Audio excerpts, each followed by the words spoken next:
Transparency नहीं है कि किस कानून के तहत जो है इंटरनेट को बंद किया जा रहा है। जहाँ तक हमारा तबादला ख्याल है, ऐसा कोई कानून जो है इजाज़त नहीं देता रियासत को कि आप पूरे मुल्क में मोबाइल इंटरनेट एक अनसर्टेन पीरियड के लिए बंद कर दें।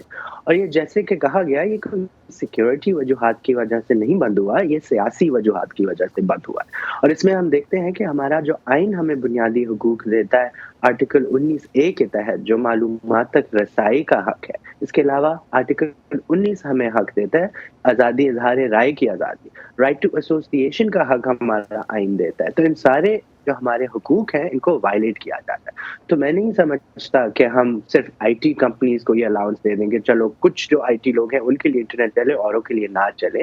हर किसी के लिए इंटरनेट चलना चाहिए, क्योंकि अगर माज़ी में आप देखें, इंटरनेट से पहले क्या कभी मुज़ाहिरा नहीं हुआ? क्या कोई सियासी जलसे नहीं हुए? इंटरनेट के आने से पहले सैकड़ों लोग, हज़ारों, लाखों लोग जो है निकलते थे मुज़ाहिरों के लिए, वो अब भी निकलेंगे। जब लोगों के जो पॉलिटिकल इश्यूज़ हैं, जब तक वो आप डायलॉग के थ्रू नहीं एड्रेस करेंगे, तो ये सियासी डायलॉग ही इसका सॉल्यूशन है। और जब तक वो नहीं होगा, तो तब इस तरह के मसाइल आते रहेंगे एक बिगर पिक्चर में। तो उसामा, एक एंगल और भी था इन पूरे, अगर हम वाक़यात को देखते हैं तो 9 मई के वाक़यात में एक चीज़ जो हमें सामने आई, उसमें मोबाइल लोकेशंस को ट्रैक करके ऐसे सहाफ़ियों को भी बुलवाई होने के शुबे में वक्ती तौर पर गिरफ़्तार किया गया, हिरासत में लिया गया, जो इन वाक़यात की कवरेज कर रहे थे। मीडिया पर रियासती इदारों की तरफ से ऐसे इक़दाम के नतीजे में फ्रीडम ऑफ प्रेस पर कितना असर पड़ रहा है आपके ख्याल में लॉन्ग रन में?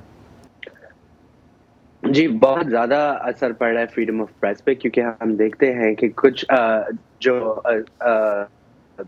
मीडिया वाले लोग हैं उनको गायब किया गया है, कहीं पे जो है पर्चे काटे गए हैं, और इसके अलावा हरासा भी किया जा रहा है, उनको अरेस्ट भी किया जा रहा है, उन पे केसेस भी किए जा रहे थे। जो पिछले कुछ सालों से हम देख रहे हैं, उसका एक कल्मिनेशन हमें नज़र आ रहा है, जो अभी सिचुएशन है। पहले ये आहिस्ता-आहिस्ता बदतर हालात होते जा रहे थे, इस पे लोग आवाज़ उठा रहे थे, लेकिन उनकी आवाज़ नहीं सुनी जा रही थी। और अब हम देखते हैं कि हालात बहुत ज़्यादा गंभीर हो गए हैं, जिसमें एक टोटल हमें सिविलियन सुप्रीमेसी और डेमोक्रेसी का ब्रेकडाउन नज़र आ रहा है। तो आगे जब इलेक्शंस भी होंगे, तो मेरे ख्याल से वो बिल्कुल फेयर एंड फ्री नहीं होंगे, क्योंकि आजकल के जो हालात है, ये एक प्री पोल रिगिंग का हमें एक सिलसिला नज़र आ रहा है। उसामा, एक चीज़, अगर हम इससे पहले मेरी शहजाद से बात हो रही थी और उनसे भी मैंने यही सवाल उठाया कि अगर दुनिया के बाकी ममालिक भी हैं जहाँ पे देखते हैं हम कि सिक्योरिटी वजूहात की वजह से इंटरनेट बंद कर दिया जाता है, तो ये तो ग्लोबली या रीजनल इशू है एक, तो इसको एड्रेस कैसे किया जा सकता है? ये क्या अभी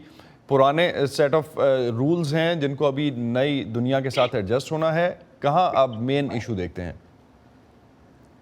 देखिए, बिल्कुल, अगर पाकिस्तान की रियासत जो है इंडिया की रियासत की तरह बनना चाहती है, जिन्होंने कश्मीर में साल से ज़्यादा टाइम के लिए इंटरनेट बंद किया, तो फिर हम तो ये कह सकते हैं कि दुनिया भर में ये होता है। लेकिन हम इथियोपिया या इंडिया या सूडान जैसी हुकूमत क्यों बने?